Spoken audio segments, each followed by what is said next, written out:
Hello everyone, मैं नीतू आपका स्वागत करती हूँ आपके अपने channel UGC net self study में।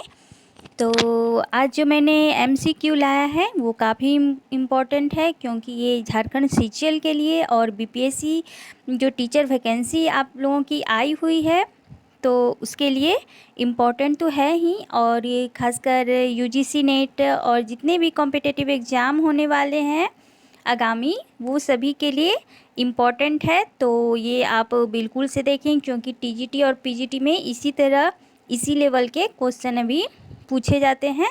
और अगर आप झारखंड पीजीटी की बात करें तो उसमें भी इसी स्तर के क्वेश्चन पूछे गए हैं, ठीक है। और अभी जो टीचर वाला जो बीपीएससी होने वाला है उसमें भी टीजीटी और पीजीटी में इसी लेवल के क्वेश्चन पूछे जाएंगे। तो आप बने रहें मेरे साथ। और अगर आप मेरे चैनल पर नए हैं तो ज़रूर से चैनल को सब्सक्राइब कर लें, ताकि मेरा हर वीडियो आप तक पहुंचे और अपने फ्रेंड सर्किल में भी शेयर कर दें, ठीक है। तो चलिए आज हम क्वेश्चन कर लेते हैं जो कि सभी एग्ज़ाम के लिए इम्पोर्टेंट है, ठीक है। तो चलिए पहला क्वेश्चन देख लेते हैं हम लोग बिना विलम्ब किए हुए, क्योंकि ज़्यादा टाइम नहीं लेना चाहिए, क्योंकि टाइम कम बचा हुआ है आप लोगों के पास। सीजीएल क्योंकि अक्टूबर में ही अगले मंथ ही होने वाली है और बीपीएससी भी आपका दिसंबर में ही होने वाला है। तो ये जो दोनों एग्ज़ाम है और यूजीसी नेट का जो एग्ज़ाम है वो जनवरी माह में होने वाली है। तो ये तीनों जो एग्ज़ाम है आपका वो काफ़ी नज़दीक है, आप लोगों के पास बहुत ही कम टाइम बची हुई है। तो चलिए टाइम का सदुपयोग करते हैं।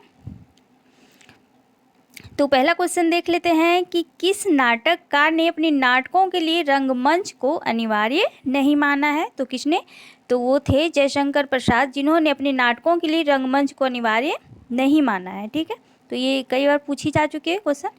दूसरा क्वेश्चन है हमारा, किस पुस्तक का 15 भारतीय भाषाओं और 40 विदेशी भाषाओं में अनुवाद किया जा चुका है। तो वो कौन सी रचना थी? तो वो थी पंचतंत्र, ठीक है। तो आपको ध्यान में रखना है कि 15 भारतीय भाषाओं में और 40 विदेशी भाषाओं में इसका अनुवाद हो चुका है। अगला क्वेश्चन देख लेते हैं कि किस भाषा को द्रविड़ भाषा की सभी भाषाओं की जननी कहा जाता है। तो वो हमारी तमिल भाषा है, ठीक है।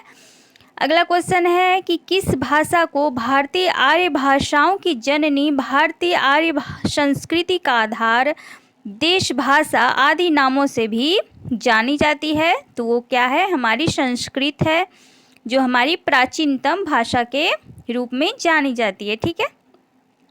अगले क्वेश्चन की तरफ बढ़ते हैं।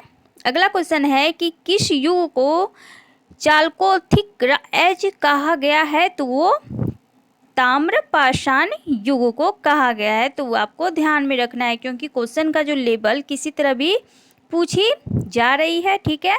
अगला क्वेश्चन है हमारा, किस रचना की सर्वाधिक टीकाएं लिखी गई है। तो वो है बिहारी की बिहारी सतसई। और इसमें जो दोहों की संख्या है वो कितनी है? तो 700, टोटल 700 मानी गई है, लेकिन टोटल टोटल जो है वो 719 मानी गई है, लेकिन जो इसका मूल माना जाता है वो कितना? तो 713, ठीक है। तो आपको ध्यान में रखना है, कहीं कहीं 719 और कहीं कहीं 713 भी दी जाती है। अगला क्वेश्चन देखते हैं। अगला क्वेश्चन है हमारा कि कुटुज के रचयिता कौन है। तो कुटुज के जो रचयिता हैं वो हजारी प्रसाद द्विवेदी जी हैं। अगला क्वेश्चन है, केरल राज्य की राजकीय भाषा क्या है। तो ये है मलयालम। तो इस बार जो स्टेट में जो बिहार स्टेट जो हुआ अभी हम हाल फिलहाल में, तो उसमें जो क्वेश्चन पूछी गई थी वो पूछी गई थी कि असम की राजकीय भाषा क्या रही है। तो इस तरह के क्वेश्चन अभी काफ़ी पूछे जा रहे हैं, ट्रेंडिंग में है। तो आप इस तरह के क्वेश्चन ज़रूर से ध्यान में रखें एग्जाम के लिए, ठीक है।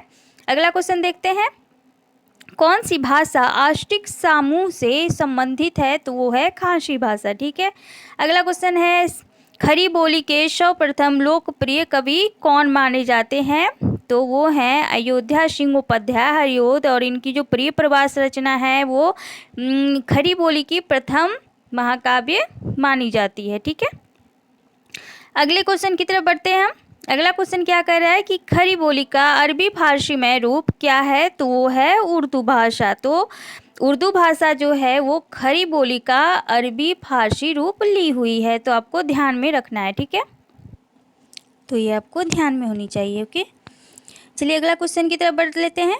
तो गंगा छवि वर्णन, गंग छवि वर्णन, तो ये कविता किस रचनाकार की? तो गंग कवि की है, तो वो आपको ध्यान में रखना है। और ये गंगा का छवि वर्णन जो कविता है, इसके जो रचनाकार हैं वो कौन है? तो भारतेंदु हरिश्चंद्र जी हैं, ठीक है। तो ये आपको जानी पहचानी कुछ रचना एक जैसी जो होती है काफ़ी कंफ्यूज करती है एग्जाम में, तो आपको ध्यान में रहना है, ठीक है। अगला क्वेश्चन की तरफ पढ़ते हैं कि गागर में सागर भरने का कार्य किस कवि ने किया है? तो देखन में छोटन लगे घाव करे गंभीर, तो इस तरह की जो उक्तियां हैं वो किसकी तरफ इशारा करती है? तो वो थे बिहारी, ठीक है। तो ये गागर में सागर भरने, इनकी जो दोहे हैं वो काफ़ी ही दो उक्तियों की हैं, लेकिन वो काफ़ी ही वो एक तरह से मानिए कि वो श्रृंगार रस से परिपूर्ण है। वो काफ़ी ही रीतिकाल के जितने भी कवि हैं उसमें जो बिहारी का जो दोहा है वो काफ़ी ही रोमांचित करने वाला है। तो इस तरह ये गागर में सागर ये 700 ही दोहे लिखकर काफ़ी अपना प्रसिद्धि कमा चुके थे रीतिकाल में। और पूरे जो साहित्य में है बिहारी का एक अलग स्थान रहता है, और अभी भी बिहारी अपनी वही 713 दोहे के माध्यम से अभी भी अपनी प्रसिद्धि को कायम रख पाए हैं। तो इस तरह इसलिए इनको गागर में सागर भरने का कवि भी कहा जाता है, ठीक है। अगला क्वेश्चन देख लेते हैं क्या है। तो गाथा, गाथा यानी गाहा कहने से किस लोक प्रचलित काव्य भाषा का बोध होता है? तो किसका होता है? तो वो प्राकृत है। और ये क्वेश्चन कई बार कई तरीके से पूछी जाती है, चाहे वो यूजीसी नेट का एग्ज़ाम हो या टीजीटी या पीजीटी कोई भी एग्ज़ाम हो, ये क्वेश्चन पूछी जाती है। और ये जो उक्ति है वो कहाँ से ली गई है? तो रामचंद्र शुक्ल जी का बुक देखिएगा तो उसमें ये दिया गया है, वहीं से ये काफ़ी, इसीलिए ये शुक्ल जी का जो बुक है अगर आप उसको ध्यान से पढ़ते हैं तो ये काफ़ी सारी जो उक्तियाँ हैं वहीं से ली जाती है एग्ज़ाम में, ठीक है। अगला क्वेश्चन देखते हैं कि गुप्त वंश का संस्थापक कौन था? तो वो श्री गुप्त था। गोदान किसकी कृति है? तो प्रेमचंद्र की। कभी कभी जो सरल क्वेश्चन होते हैं वो हम जानते हुए भी गलत कर बैठते हैं, तो इस तरह के क्वेश्चन को आप हड़बड़ी में मत लगाइएगा, नहीं तो गड़बड़ हो जानी है, ठीक है। तो आप ध्यान से ही देखिएगा, ऐसा नहीं कि आप बहुत सरल क्वेश्चन देख लिए और तो आपको तो है ही कि ये तो मुझसे बन जाएगा, लेकिन वैसे ही क्वेश्चन जल्दबाजी में गलत होने के चांस ज़्यादा रखते हैं, ठीक है। अगला क्वेश्चन है कि गौतम बुद्ध ने अपने उपदेश सबसे अधिक किस स्थान पर दिए थे? तो श्रावस्ती में दिए थे, ठीक है। अगले क्वेश्चन की तरफ बढ़ लेते हैं। तो घनिष्ठ की शुद्ध उत्तरावस्था, उत्तरावस्था क्या है? तो घनिष्ठतर, ठीक है। तो इस तरह के क्वेश्चन अभी एस्टेट में पूछे जा चुके हैं, ठीक है, टीजीटी में और पीजीटी में। चंद्रप्रदायी किसके दरबारी कवि थे? तो वो थे पृथ्वीराज चौहान के, और दरबारी कवि के साथ साथ वो मित्रता भी उनसे रखे हुए थे, वो उनके मित्र भी थे, ठीक है। अगले क्वेश्चन की तरफ बढ़ते हैं कि चंदन विश्व व्यापत नहीं लिपटे रहत भुजंग, इस प्रस्तुत पंक्ति के रचयिता कौन है? तो ये रहीम की प्रसिद्ध पंक्तियां हैं। अगला है कि चरणदास चोर किसकी नाट्य कृति है? तो ये यहाँ पे आपको ध्यान देना है कि ये क्या है, तो ये एक नाट्य कृति है, और किसकी है? तो हबीब तनवीर की है, जो कि बकरी इनकी नाटक है, उसी तरह ये भी इनकी ही नाटक है। तो आपको ध्यान में रखना है क्योंकि हबीब तनवीर जो है वो यूजीसी नेट के सिलेबस में भी लगी हुई है, ठीक है। चांद का मुंह टेढ़ा, ये भी क्वेश्चन आ चुका था एस्टेट में आपका। तो काव्य के रचयिता कौन है? तो गजानन माधव मुक्ति बोध हैं, ठीक है। अगला क्वेश्चन देख लेते हैं कि चारु शब्द की शुद्ध भावात्मक संज्ञा क्या होगा? तो चारुता होगा। चिंतामणि के रचयिता कौन है? तो रामचंद्र शुक्ल जी हैं। चीनी यात्री हेनसांग सर्वप्रथम किस भारतीय राज्य में पहुंचा था? तो वो था कपिशा में पहुंचा था। अगला क्वेश्चन देख लेते हैं कि चीनी तिब्बती भाषा समूह की भाषाओं के बोलने वालों को क्या कहा जाता है? तो उन्हें निषाद कहा जाता है। छायावाद के प्रवर्तक का क्या नाम है? तो जयशंकर प्रसाद। अगर आप डायरेक्ट इस तरह के क्वेश्चन पूछा जाए कि छायावाद के प्रवर्तक किन्हें कहा गया है या किन्हें माना गया है, तो जयशंकर प्रसाद। लेकिन अगर किसी कवि या लेखक या समीक्षक का नाम देकर पूछा जाए कि छायावाद का जो प्रवर्तक है इनके अनुसार किसे माना गया है, तो वहाँ पे आपका जो आंसर होगा वो चेंज हो जाएगा। तो आपको ध्यान में रखना है इस तरह का क्वेश्चन को, ठीक है। आगे देख लेते हैं कि जन्मेजय का नागयज्ञ किसकी कृति है? तो वो है जयशंकर प्रसाद का। और ये क्या है? तो ये एक नाटक है, ठीक है। जन्मेजय का जो नागयज्ञ है ये एक नाटक है और इसकी जो रचना है वो 1926 में हुई है, ठीक है। तो ये भी आपको ध्यान रखना है क्योंकि कर्म वाइज भी पूछी जाती है एग्जाम में। अगला क्वेश्चन देखते हैं कि देवनागरी लिपि को राष्ट्र लिपि के रूप में कब स्वीकार किया गया था? तो 14 सितंबर 1949 ईस्वी को स्वीकार किया गया था। और इस कारण जो है 14 सितंबर को हमारा हिंदी दिवस के रूप में भी मनाया जाता है, जो कि अभी ही सितंबर के महीने में ही मना है और 14 सितंबर को ही मेरा एग्ज़ाम था। अगला क्वेश्चन देख लेते हैं कि जाकी रही भावना जैसी प्रभु मूरत देखी तिन तैसी, इन पंक्तियों के रचयिता कौन है?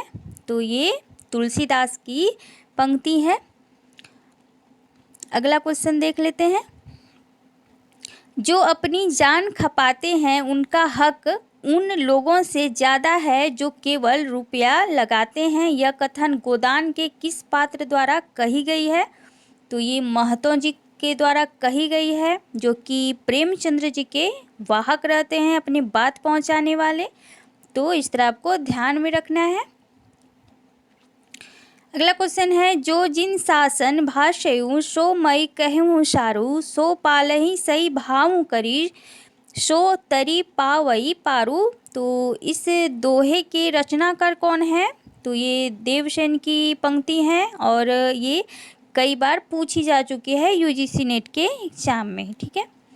अगला क्वेश्चन देख लेते हैं कि ज्ञानपीठ पुरस्कार किस क्षेत्र में श्रेष्ठ कार्य के लिए दिया जाता है? तो वो साहित्य के क्षेत्र में दी जाती है ज्ञानपीठ पुरस्कार को। अगला देख लेते हैं क्वेश्चन, ज्ञान मार्गी शाखा के कवियों को किस नाम से पुकारा जाता है? तो वो संत कवि के नाम से पुकारा जाता है।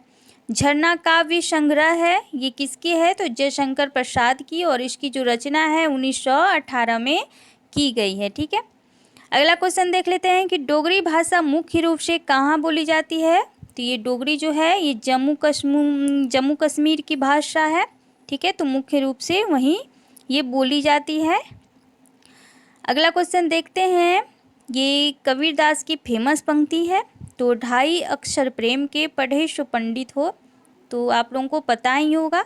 अगला क्वेश्चन है कि तक्षशिला नगर किन नदियों के मध्य स्थित था? तो वो नदी थी सिंधु व झेलम नदी, ठीक है। अगला क्वेश्चन है हमारा, तरनी तनुजा टट तमाल तरवर बहुछाई, इस पंक्ति के रचयिता कौन है? तो वो हैं भारतेंदु हरिश्चंद्र। अगला क्वेश्चन है, तरवर फल नहीं खात है शर्वर पिय ही ना पान, तो इस पंक्ति के रचयिता भी रहीम दास हैं। अगला क्वेश्चन है कि तितली किसकी रचना है? तो तितली जो है जयशंकर प्रसाद की क्या है? तो नाटक है। और इसकी जो ये तितली जो है इनके 3 उपन्यास हैं, तितली नाटक नहीं है, ये उपन्यास है इनकी, जयशंकर प्रसाद की 3 उपन्यास ही इन्होंने लिखा है। तो ध्यान में रखना है आपको, ठीक है। आगे क्वेश्चन देख लेते हैं, तुलसीदास का वह ग्रंथ कौन सा है जिसमें ज्योतिष का वर्णन किया गया है? तो वो ग्रंथ है रामाज्ञा प्रश्नावली। और ये कई बार पूछी गई है कि ज्योतिषी का वर्णन या ज्योतिष का वर्णन तुलसीदास ने अपने किस ग्रंथ में किया हुआ है? तो ये आपको ध्यान में रखना है ये रचना को, ठीक है। तुलसीदास ने अपनी रचनाओं में किसका वर्णन किया है? तो राम का। ये तो विश्व प्रसिद्ध है। अगला क्वेश्चन है कि तोड़ती पत्थर कविता किस कवि के हैं? तो वो है निराला जी ने लिखा है तोड़ती पत्थर को। तोड़ती पत्थर कैसी कविता है? तो ये यथार्थवादी है। तो यहाँ पे छूट गई है, तो ये यथार्थवादी कविता है। अगला क्वेश्चन है त्यागपत्र, ये भी एस्टेट में आई हुई थी। तो त्यागपत्र जो उपन्यास है ये किसकी है? तो ये जैनेन्द्र कुमार की है। अगला क्वेश्चन देख लेते हैं। अगला क्वेश्चन है कि दरवाजे से चंडालगढ़ी की तरफ नज़र दौड़ाने पर एक अद्भुत दृश्य दिखाई देता था। तो इस पंक्ति के रचनाकार कौन है? तो वो हैं राहुल संस्कृत्यायन जी। अगला क्वेश्चन देखते हैं कि रामचरितमानस में प्रधान रस के रूप में किस रस को मान्यता मिली हुई है? तो वो है भक्ति रस। ठीक है, ऐसे तो शांत रस भी है, लेकिन भक्ति रस पूर्णतः उसको मान्यता जो प्रधान रस के रूप में देखी गई है। अगला क्वेश्चन है दुख ही जीवन की कथा रही, क्या कहूँ आज जो नहीं कही, इस पंक्ति के रचयिता कौन है? तो ये सूर्यकांत त्रिपाठी निराला जी की पंक्ति है। अगला क्वेश्चन है कि दुरित दुख दैन्य ना थे जब ज्ञात, अपरिचित जरा परन मरण भू प्रात। तो इस पंक्ति के रचनाकार कौन है? तो वो हैं सुमित्रानंदन पंत जी। ठीक है, तो आज 50 क्वेश्चन ही रहने देते हैं। ठीक है, और अगला जो क्वेश्चन है वो मैं कल करा दूंगी। ठीक है, तो चलिए आज के लिए बस इतना ही। लेकिन ये जो 50 क्वेश्चन मैंने कराए काफ़ी इम्पोर्टेंट हैं और हर एग्ज़ाम में कहीं ना कहीं ये पूछी गई है। ये सिर्फ एमसीक्यू नहीं है, ये प्रीवियस ईयर क्वेश्चन के तौर पर मैंने लिया है। तो आप इसे गंभीरपूर्वक देखें, क्योंकि क्वेश्चन जो है वो लेवल के अनुसार पूछी जाती है। चाहे वो कोई भी एग्ज़ाम हो, हर एग्ज़ाम का पैटर्न भले चेंज हो, लेकिन क्वेश्चन जो है वो घुमा फिरा कर उसी लेवल से पूछी जाती है।